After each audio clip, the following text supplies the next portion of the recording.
"You're too sick to handle money anyway," Amanda said with a smirk, waving some signed papers in front of me. "Dad agrees that the pension fund should go to someone more capable." I lay in my hospital bed, still weak from surgery, watching my sister-in-law gloat about taking my mother's money. My name is Julia Parker. At 35, I wasn't just fighting cancer, I was fighting my own family's betrayal. "Nothing to say," Amanda mocked, swinging her expensive purse. She probably bought it with money borrowed from my father. Finally speechless. "That's a first." I gave her a small smile, which unsettled her more than any argument would have. "Thanks for letting me know," I said, my voice quiet but steady. What Amanda didn't know was that my mother had been smarter than anyone realized. Before she passed away, she made sure her pension fund was protected. "Jules," she told me once, "I see how Amanda manipulates your brother. Promise me you'll talk to Mr. Wilson." Mr. Wilson had been my mother's trusted friend for 30 years. After her funeral, he showed me the real documents, the ones that kept the fund safe. The papers Amanda held, they were worthless. I watched her leave my hospital room, probably already planning how to spend money she would never get. My phone buzzed. A text from Mr. Wilson. "Amanda just tried to access the account. Everything worked exactly as your mother planned. Call me when you feel stronger." I wasn't happy about the money, I was happy to protect what my mother built. She spent 30 years as a teacher, saving every penny for her children's future. But when my brother Mark married Amanda, everything changed. Amanda came into our lives 5 years ago, full of charm and big promises. Mark fell for her instantly, but Mom saw the truth. "Watch how she treats waiters," Mom once said. "Watch how she talks about money that isn't hers." She was right. A year after the wedding, Amanda convinced Mark to quit his job to follow his dreams that always needed my father's money. When Mom passed away, Dad was too heartbroken to see what was happening. Amanda played the perfect daughter-in-law, telling him, "Your wife would want us to be happy," while taking advantage of his grief. The day I was diagnosed, Amanda stopped pretending. She started visiting Dad more, acting concerned about me. "Julia has enough stress," I heard her say once. "She shouldn't have to worry about finances. Mark and I can take care of everything." I let her think she was winning. I knew Mom had already outsmarted her. The pension fund was locked in a trust, with rules Amanda's fake papers couldn't break. My phone buzzed again. Another text from Mr. Wilson. "Should I tell her now or let her figure it out when the transfer fails?" I smiled. "Let her figure it out," I typed. "She needs to learn the hard way." Through my hospital window, I saw Amanda getting into her car, probably rushing to the bank. She would walk in, thinking she had won, only to realize she had nothing.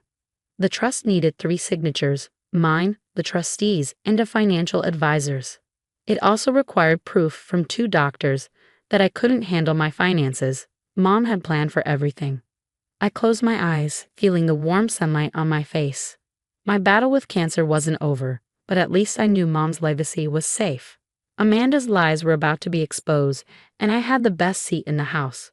My nurse walked in and saw my small smile. "Good news?" she asked. "Just justice," I said. "Sometimes it comes in unexpected ways." I thought of Mom's last words again. "Promise me you'll talk to Mr. Wilson."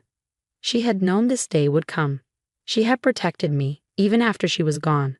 3 hours after Amanda left my hospital room, my phone rang. Mr. Wilson's name appeared on the screen, and I could already guess what had happened at the bank.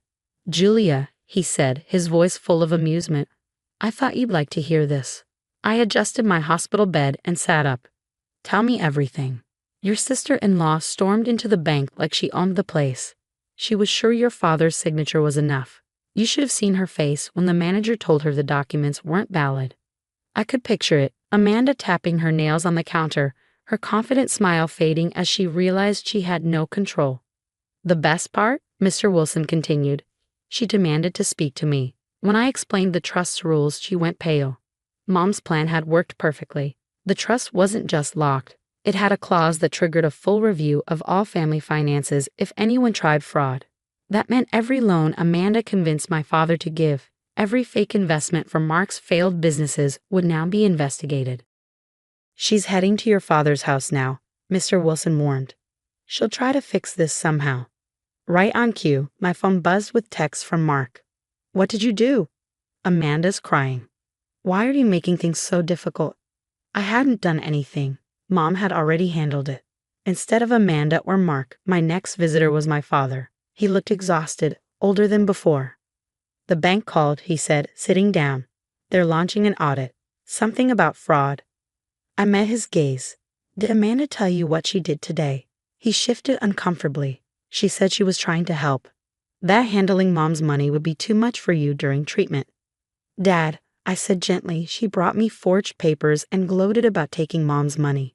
Is that really helping? Silence filled the room. I could see him putting the pieces together, realizing how many times Amanda had used him, how much money she had taken. Your mother, he whispered, emotion thick in his voice. She knew this would happen, didn't she? That's why she set up the trust. I nodded. Mom wanted to protect us, all of us. He reached for my hand. I've been a fool, haven't I? Before I could answer, Amanda burst into the room, furious. You think you're so clever, she spat. Setting traps, turning everyone against me. I didn't set up anything, I said calmly. Mom did. She knew exactly who you were. Amanda, my father's voice was different now, firm, steady. It's time for you to leave. She turned to argue, but something in his face stopped her. Her mask of fake concern finally broke. Fine, she snapped. Keep your precious pension fund. But Mark and I still need your help with our business. You promised? No, Dad interrupted. No more promises. No more money. The bank is auditing everything, Amanda. Everything. Her face turned pale. Without another word, she stormed out, nearly bumping into Mr. Wilson at the door. Perfect timing, he said, watching her leave. I brought the audit paperwork. We've already found some interesting transactions. For the next hour, we went through the documents. My father's expression grew darker with each discovery. Amanda and Mark had taken over $200,000 in the past year, money wasted on fake businesses and failed ideas. I'll have to sell the beach house to cover this, Dad murmured. No, you won't, I reassured him. That's what Mom's pension fund was for, to protect us, not to fund Amanda's schemes. Mr. Wilson nodded. Your mother was a remarkable woman, Julia. She planned for everything.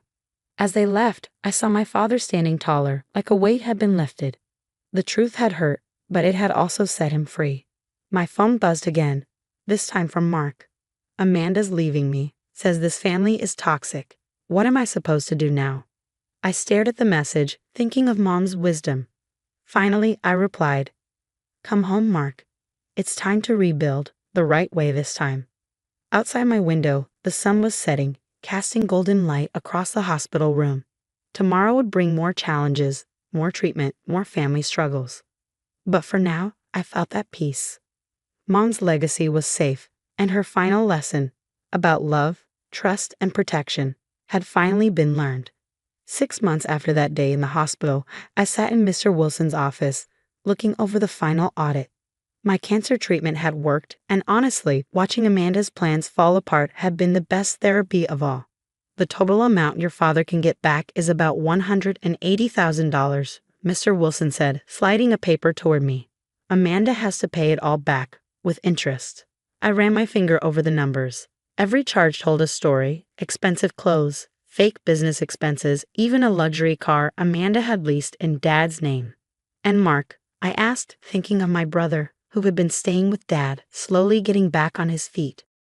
He's been helping us, Mr. Wilson said with a smile. He gave us everything we needed to prove how Amanda manipulated him. Turns out, she had a history of doing this to people before. Just then, Dad walked in. He looked younger, lighter, free. Did you tell her about the letters? He asked. Mr. Wilson nodded and handed me a small box. Your mother left these in case Amanda ever tried to take the pension fund. Inside were letters, each one addressed to a different family member. With shaking hands, I opened mine. My dearest Julia, if you're reading this, then everything I feared about Amanda has come true. But don't be angry, be grateful. Sometimes it takes a crisis to bring out the truth. Take care of your father and Mark. They'll need your strength now more than ever. The pension fund was never just about money, it was about protecting our family. All my love, Mom. Dad wiped his eyes as he read his own letter. She knew, he whispered. She warned me so many times, but I didn't listen.